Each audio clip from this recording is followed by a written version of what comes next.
Kisah dalam Keluaran pasal 1 ayat 15 sampai ayat yang ke-21 terjadi pada abad ke-15 sebelum Masehi.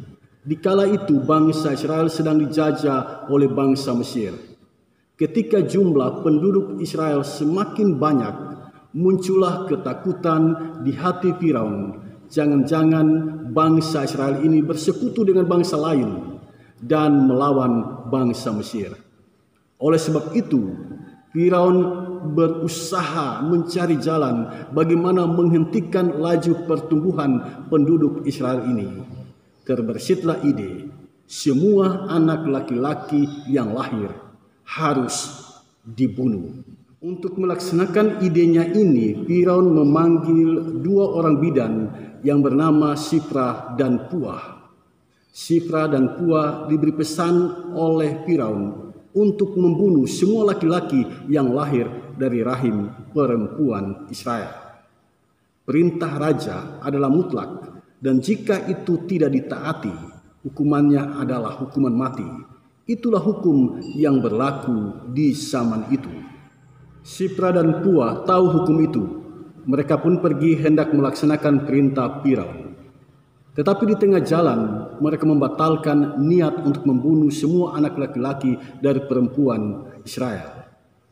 Di hadapan Firaun, mereka berkilah, perempuan Israel kuat. Sebelum bidan datang, mereka telah bersalin. Dengan kata lain, Shipra dan Puah mau mengatakan kepada Firaun, perempuan Israel tidak lagi membutuhkan bidan di saat mereka melahirkan anak. Mencermati alasan dua bidan ini, kita semua tentu paham. Ini alasan yang dicari-cari, ini alasan yang dibuat-buat. Tidak mungkin seorang perempuan ketika dia melahirkan, dia tidak membutuhkan bidan. Dengan alasan ini, sesungguhnya ini berbahaya bagi Shipra dan Puah. Mengapa saya katakan berbahaya? Sebab dengan menyebut perempuan Ibrani itu kuat, itu bisa saja menyinggung hati Firaun. Sebab itu merendahkan perempuan Mesir. Seolah-olah perempuan Mesir itu lemah, perempuan Israel itu kuat. Nah, Firaun jika dia tersinggung bisa saja menghukum Shipra dan Puah. Entah itu hukuman mati ataukah hukuman penjara. Tapi aneh saudara sekalian, kita tidak menemukan reaksi yang semacam itu dari Firaun. Firaun menerima begitu saja alasan yang disampaikan oleh Shipra dan Puah. Firaun tidak menghukum Shipra dan Puah. Firaun percaya pada apa yang dikatakan oleh Shipra dan Puah. Kita tentu saja bangga dengan sikap iman yang ditunjukkan oleh Shipra dan Puah. Sikap iman mereka ini sejalan dengan arti nama mereka. Shipra artinya cantik, Puah artinya gadis mungil. Keindahan nama mereka sejalan dengan perilaku mereka. Dan karena sikap iman inilah Allah memberkati Shipra dan Puah. Ada dua berkat dari Allah dinyatakan kepada Shipra dan Puah. Yang pertama dalam ayat 20. Di sini kita menemukan berkat Allah bagi Shipra dan Puah, di mana Allah berbuat baik kepada Shipra dan Puah. Di mana kebaikannya itu? Yang tadi ketika Shipra dan Puah berjumpa dengan Firaun dan Firaun bertanya mengapa mereka tidak membunuh bayi laki-laki yang lahir dari rahim perempuan Ibrani. Shipra dan Puah menjawab bahwa perempuan Ibrani lebih kuat dari perempuan Mesir. Firaun yang seharusnya tersinggung tidak tersinggung saat itu. Itulah kebaikan Allah. Kuasa Allah lebih besar dari kuasa Firaun. Berkat yang kedua dicatat dalam ayat yang ke-21.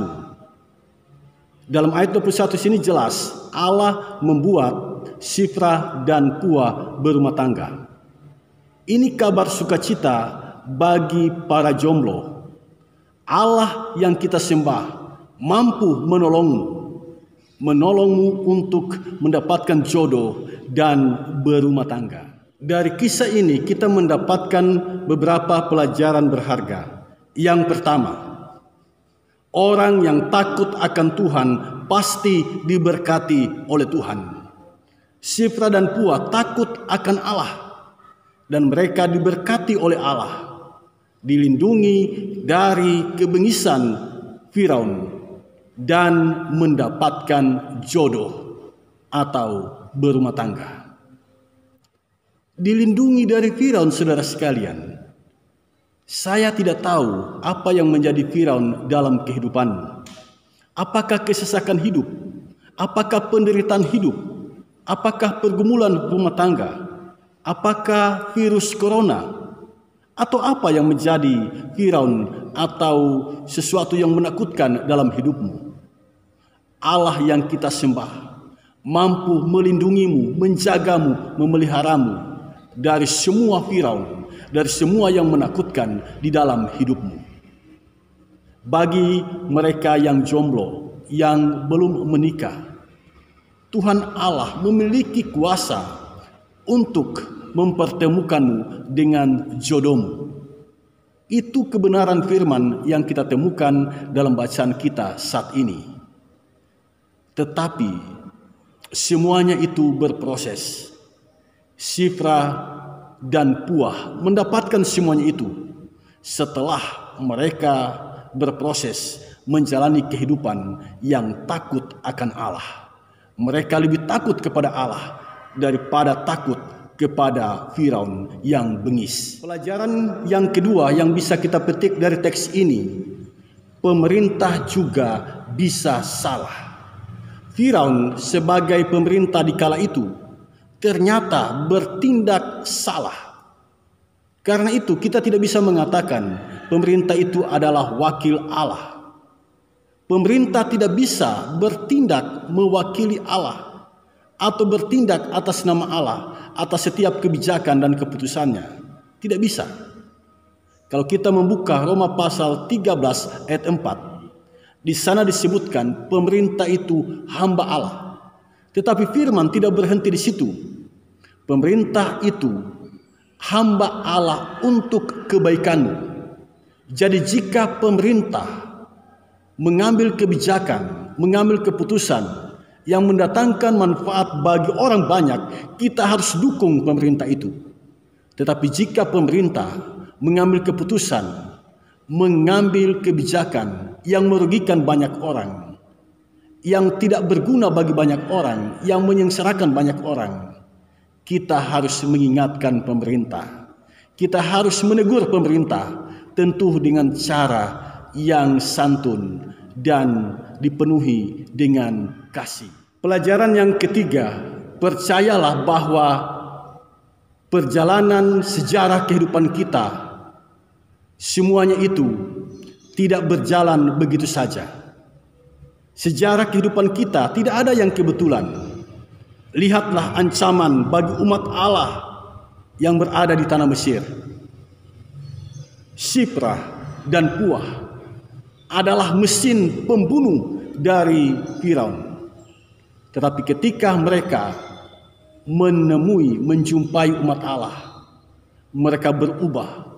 Mereka tidak membunuh bayi laki-laki yang lahir dari rahim perempuan Israel. Mereka berhenti di situ. Allah yang kita sembah punya kuasa untuk menghentikan orang yang memiliki rancangan jahat kepada kita. Dari sini kita mengerti apa yang dikatakan oleh Paulus dalam Roma pasal 8 ayat 28. Bahwa Allah turut bekerja dalam segala sesuatu untuk mendatangkan kebaikan bagi setiap orang yang percaya kepadanya. Allah bekerja bagimu, bagi kita semua, untuk mendatangkan kebaikan bagi semua orang yang percaya kepadanya.